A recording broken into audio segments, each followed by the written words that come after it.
Welcome to स्वागत है अपनी ही इसी यूट्यूब चैनल सरस्वती क्लासेस में। कैसे हैं प्यारे बच्चों, मैं आशा करता हूं कि आप जहां भी कहीं होंगे बहुत ही अच्छा और बहुत ही बढ़िया करते होंगे। चलिए हम देखते हैं, आज अलंकार की बात करते हैं।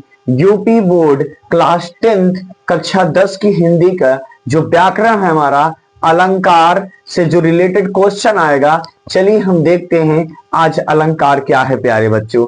चलिए ध्यान देते हैं। तो अलंकार पहले समझिएगा, अलंकार होता क्या है। अलंकार मुख्यतः दो प्रकार के होते हैं। कितने भैया? मुख्यतः दो प्रकार के होते हैं। पहले बात तो करते हैं अलंकार क्या है।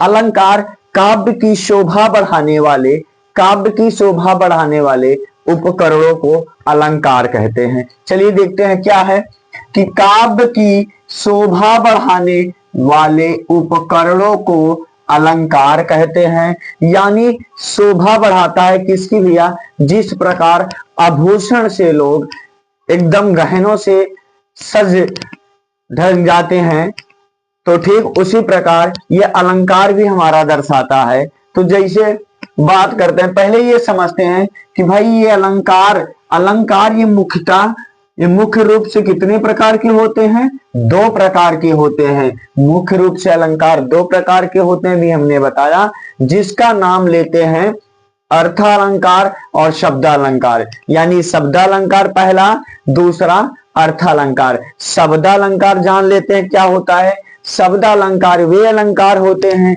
जिनमें शब्द की क्या होती है? चमत्कार होती है। यानी शब्द की चमत्कार उत्पन्न हो, उन्हें शब्दालंकार, और जिसमें अर्थ की चमत्कार उत्पन्न हो उसमें क्या कैसे कहते हैं? अर्थालंकार। चलिए देखते हैं शब्दालंकार। जिसके शब्द में चमत्कार पाया जाए उन्हें शब्दा अलंकार कहते हैं। तो अर्थालंकार की बात करते हैं। दूसरा तो नंबर हमारा दूसरा अर्थालंकार, जिसके अर्थ में चमत्कार पाया जाए उन्हें अर्थालंकार कहते हैं। बात करते हैं शब्दालंकार के तीन प्रकार होते हैं। नंबर 1 शब्दालंकार के अनुप्रास अलंकार, यमक अलंकार, श्लेष अलंकार। बात करते हैं वहीं पर ये शब्दालंकार जो है यूपी बोर्ड क्लास 9th वालों के लिए अवेलेबल है। और बात करते हैं यहीं पर अर्थालंकार, जिसके तीन टाइप्स होते हैं।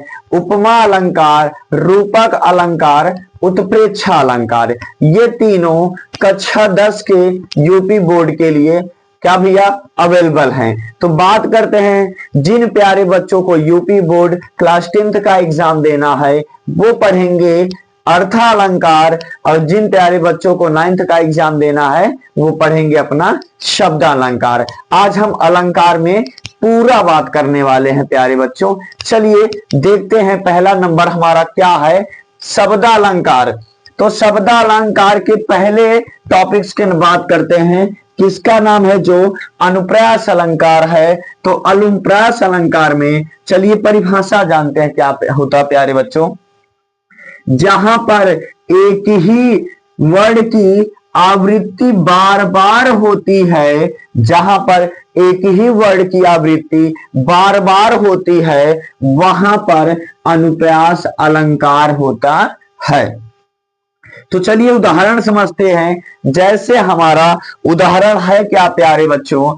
चलिए क्या है कि कुल कनक कानन, कुल कानन कुंडल मोर पंखा उर्पे बनमाली विराजत है। कहने का मतलब, तो प्यारे बच्चों इसमें का जो वर्ड है, का और किसका बात करते हैं? वा की, यानी का और, तो प्यारे बच्चों बात करते हैं का और वा की वर्ड, वा वर्ड की आवृत्ति कैसी हो रही है? बार बार हो रही है। काया और वा की वर्ड हो रहा है भैया।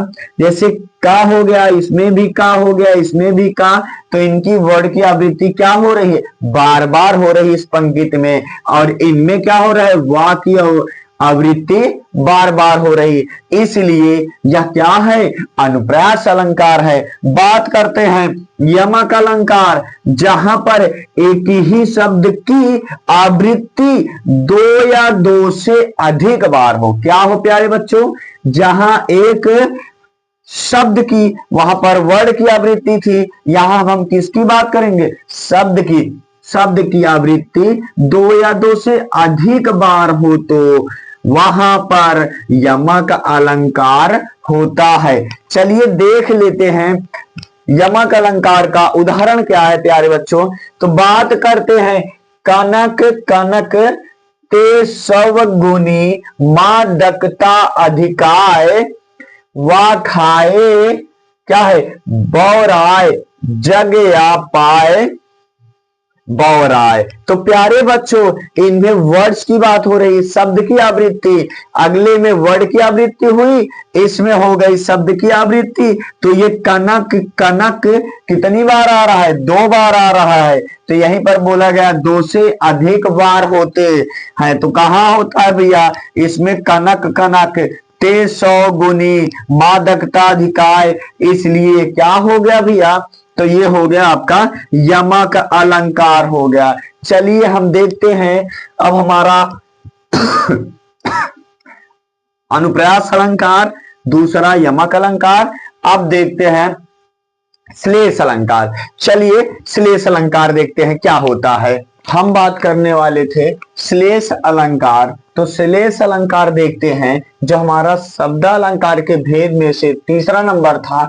तो चलिए ध्यान देते हैं, जहां पर एक ही शब्द से दो या दो से अधिक अर्थ निकलते हैं उन्हें श्लेष अलंकार कहते हैं। चलिए देखते हैं उदाहरण हम, जैसे क्या है कि चरण चरण धरत चिंता करत फिर, क्या है, चितवत चहु और सुबरन को ढूंढत फिरत कभी व्यभिचारी चोर। तो प्यारे बच्चों जो इसमें सुबरन है, ये सुबरन जो है, सुबरन शब्द, इनका दो तीन मतलब है। तो तीन मतलब है, तो इसलिए इसमें क्या हो रहा है, इसके अर्थ में क्या हो रहा है भाई, कोई अधिक निकल रहे हैं, तो इस अधिक अर्थ निकल रहे हैं, इसलिए ये क्या है भैया, श्लेष अलंकार होता है। तो चलिए अब आ जाते हैं आप अपने क्लास 10th के अर्थालंकार में आ जाते हैं। तो अर्थालंकार पहला नंबर बात करते हुए हमने बताया था क्या नाम है, पहला है उपमा अलंकार। तो उपमा अलंकार की बात करते हैं, जहां पर क्या होता है, जहां पर एक वस्तु की तुलना किसी दूसरी वस्तु से, क्या प्यारे बच्चों, जहां पर एक वस्तु की तुलना किसी दूसरी वस्तु से की जाती है वहां पर उपमा अलंकार होता है। तो उदाहरण में हम देखते हैं उपमा अलंकार का उदाहरण क्या है।